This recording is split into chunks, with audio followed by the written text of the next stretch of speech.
Halo kaum berbahan, apa kabar semuanya? Semoga sehat selalu ya. Serial Netflix terbaru ini lagi anget-angetnya. Dan ini dia lanjutan dari episode sebelumnya. Game berikutnya akan lebih menegangkan lagi, karena mereka akan saling menyerang untuk bertahan hidup.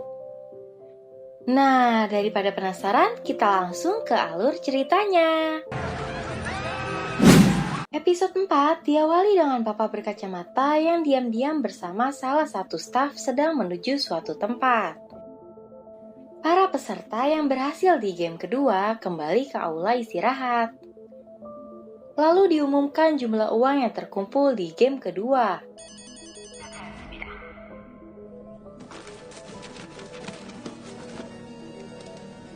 Yaitu 34,8 miliar won. Lalu para peserta dibagikan makanan. Tapi makanan yang didapat hanya 1 telur rebus dan 1 botol minuman saja. Oleh karena itu, Deksu dan teman-temannya berniat jahat. Mereka kembali berbaris agar mendapatkan jatah makanan lagi. Peserta yang mengantri barisan terakhir kehabisan jatah makanan. Ternyata makanan itu disiapkan sesuai jumlah pemain. Mereka menyalahkan Deksu dan gengnya yang mengambil jatah makanan peserta lain. Lalu terjadi keributan. Deksu memukul salah satu pemain sampai meninggal. Kemudian di layar jumlah pemain berkurang dan hadiah uang bertambah.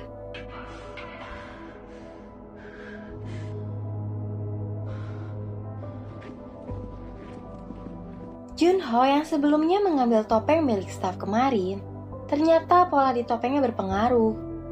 Terlihat bapak berkacamata yang tadi ternyata dia seorang dokter bedah. Dia sedang membedah salah satu peserta dan mengambil organ tubuhnya. Kembali ke Gi-hun dan lainnya. Mereka berencana untuk tidak tidur malam ini. Situasi di sana akan berbahaya karena kejadian tadi membuat mereka akan saling membunuh. Dan akan ada banyak yang tereliminasi. Gi-hun mengajak Sebyok bergabung ke timnya untuk saling berlindung dari Deksu. Kembali ke bapak berkacamata, dia sudah selesai membedah dan bertanya ke staf game apa selanjutnya. Lalu staf tersebut memberinya telur dan memperingatkannya agar berhasil melalui malam ini karena akan ada perkelahian antar pemain. Mereka sengaja memberi makan para pemain sedikit untuk membuat orang-orang berkelahi dan menyingkirkan orang yang lemah sebelum game selanjutnya. Dia memintanya untuk masuk ke tim terkuat agar dirinya tidak terancam. Kemudian bapak itu memakan telur dan di dalamnya ada sebuah kertas berisi clue game selanjutnya. Lalu dia meminta bergabung ke tim Deksu dan meyakinkannya bahwa dia tahu game selanjutnya. Kembali ke Junho bersiap untuk tugasnya. Ternyata dia sekarang menjadi pimpinan para staf segitiga.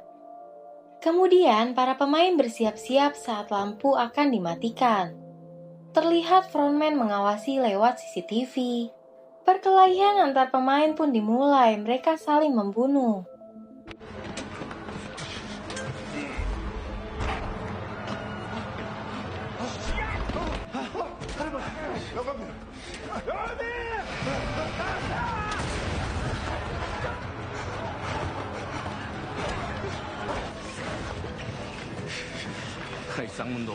Lalu si kakek berteriak di atas tempat tidur dan memohon untuk menghentikan mereka. Dan frontman menyalakan lampu kembali. Para staf pun datang termasuk Junho. Dia mendekati Junho bertanya apakah ada pemain yang bernama Hwang In-ho. Tapi Gi-hun tidak tahu nama satu sama lainnya. Terlihat banyak yang tereliminasi. Kemudian mereka semua dimasukkan ke peti yang berpita pink dan dibawa untuk dikremasi. Terlihat si kakek masih syok. Lalu Gi-hun meminta mereka saling memperkenalkan nama masing-masing. Game ketiga pun dimulai. Para pemain diarahkan ke sebuah ruangan putih yang besar. Di sana mereka harus membuat tim dengan jumlah 10 orang dan diberi waktu 10 menit. Sangwoo meminta lainnya membawa satu peserta untuk gabung ke tim mereka. Terlihat Deksu membuat tim tanpa Mireong. karena dia memilih tim yang berisi para pria kuat. Miryong dicampakkan gitu aja sama Deksu. Kemudian, di tim Gi-hun sudah berkumpul 9 orang, mereka kekurangan 1 pemain. Tiba-tiba Miryong datang dan menawarkan untuk masuk ke tim mereka. Game ketiga pun dimulai, mereka berbaris sesuai timnya dan diarahkan ke tempat game tersebut. Dan game yang akan mereka mainkan adalah tarik tambang. Mereka akan menang jika menjatuhkan lawan. Kemudian diundi tim yang akan main pertama. Dan bermain adalah tim Deksu dan tim peserta lainnya. Permainan pun dimulai.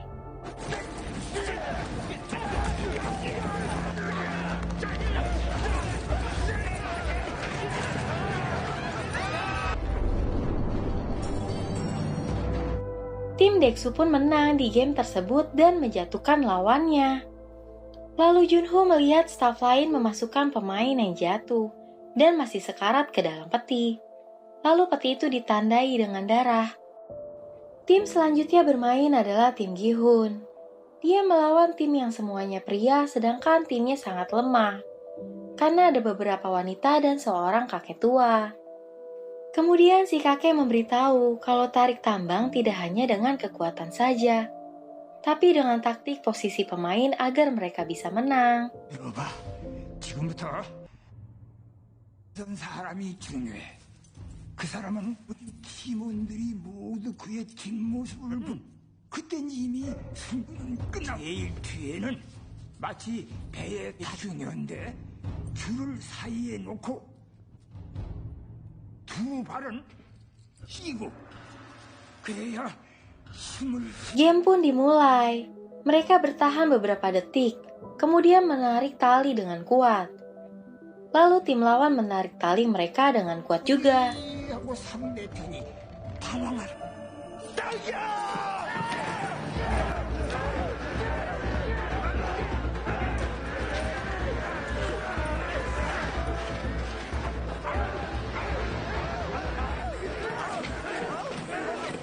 Sekarang posisi mereka tidak aman. Sang Wo mempunyai ide agar maju 3 langkah kemudian menariknya kembali.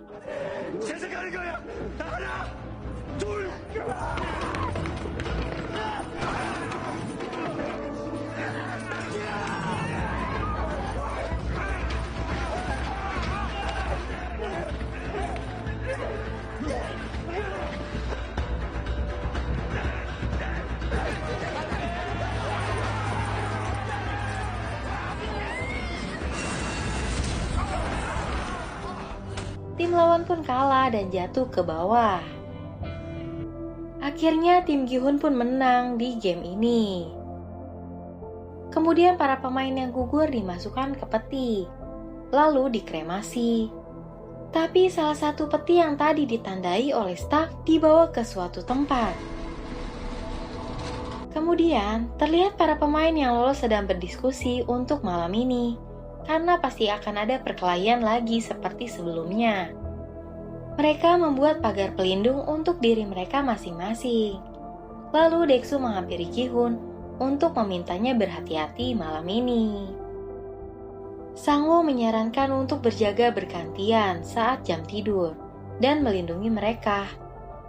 Kemudian Junho dan staf lainnya memasuki tempat tersembunyi.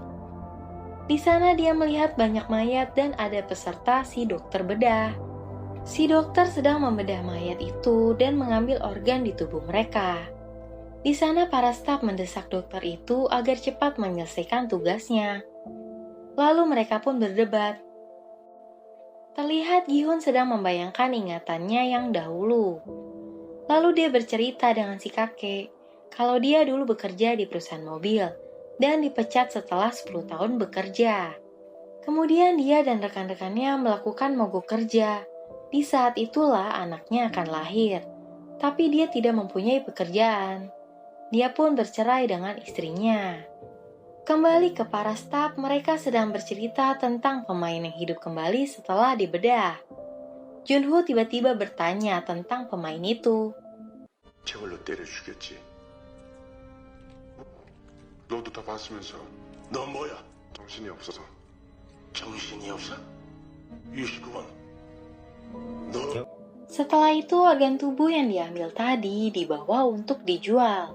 Junho menjadi pembawa organ itu bersama staf nomor 28. Si dokter menanyakan game selanjutnya, tapi staf juga tidak tahu. Kemudian dia menyerang staf tersebut.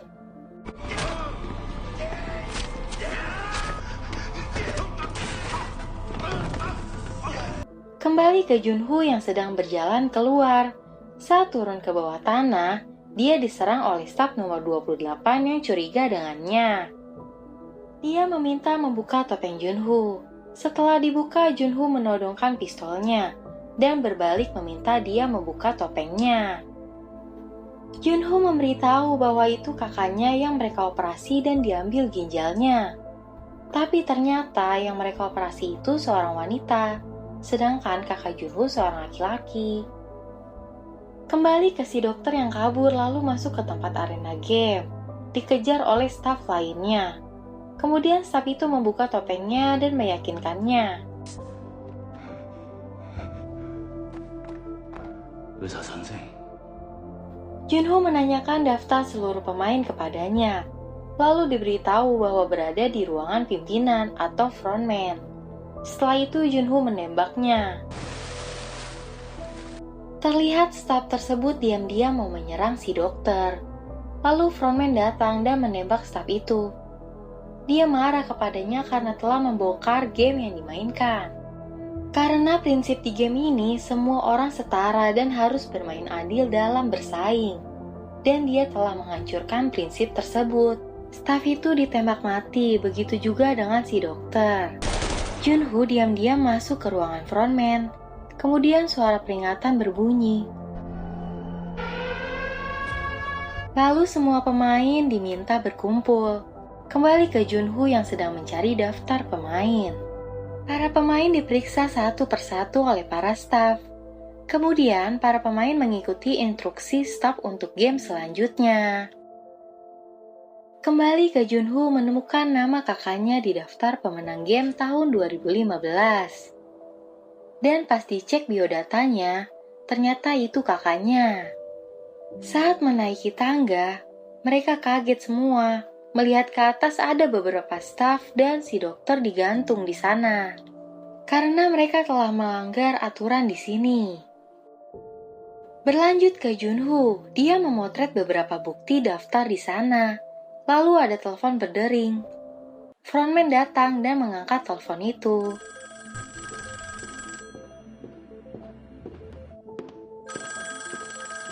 Speaking, but it is being addressed. No need to worry. By the time the VIPs arrive, in line with the schedule. Kembali ke pemain, mereka harus mencari pasangan untuk bermain di game keempat.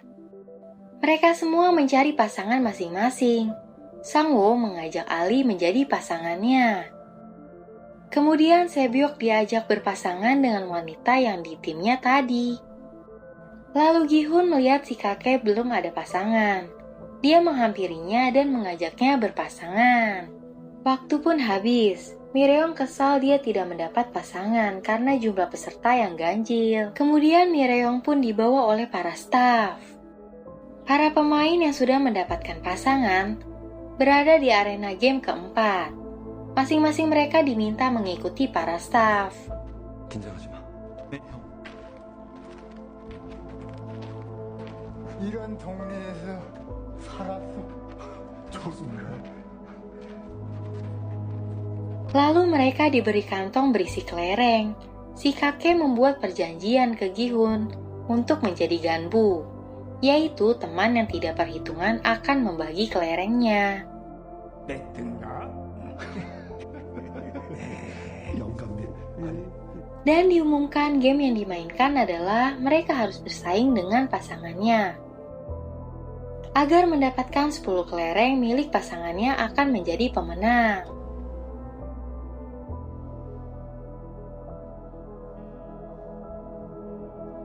Waktu bermain 30 menit, permainan pun dimulai. Si kakek malah keliling arena game.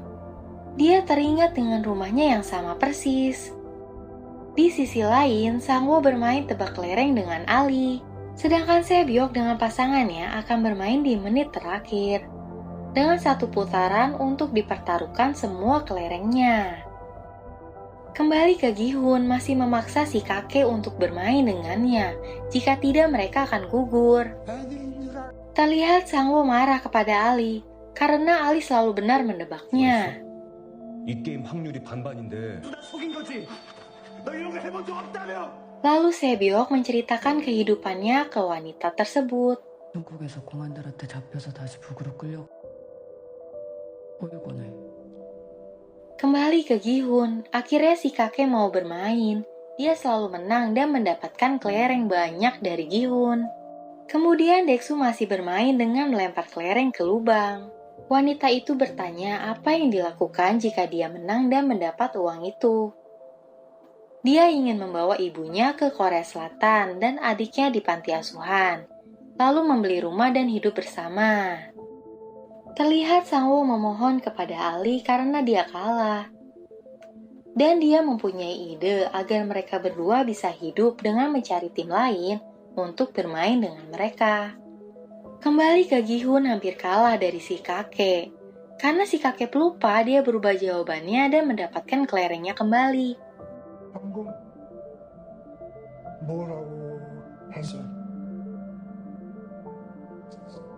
참네.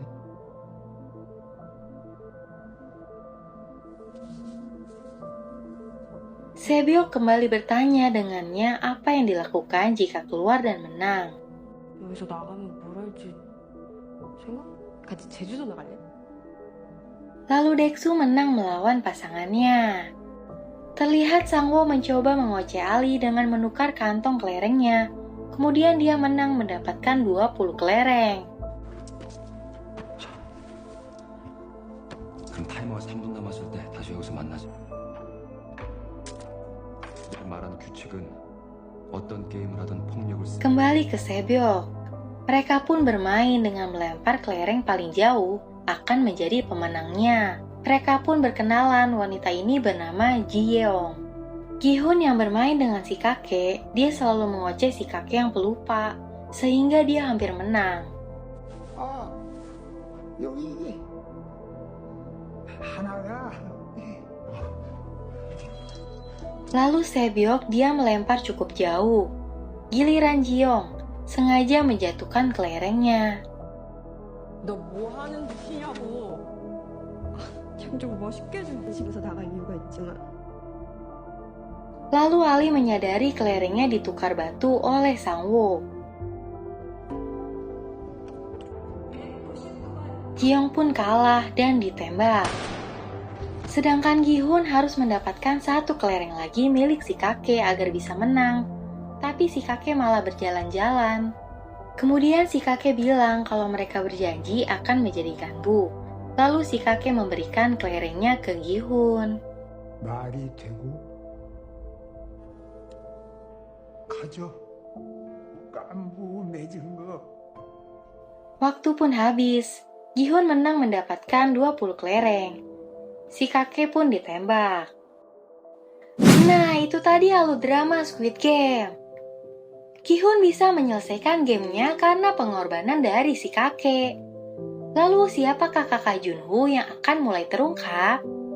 Sampai ketemu di alur next episode selanjutnya. Jangan lupa klik tombol subscribe, like, dan komen ya. Dadah!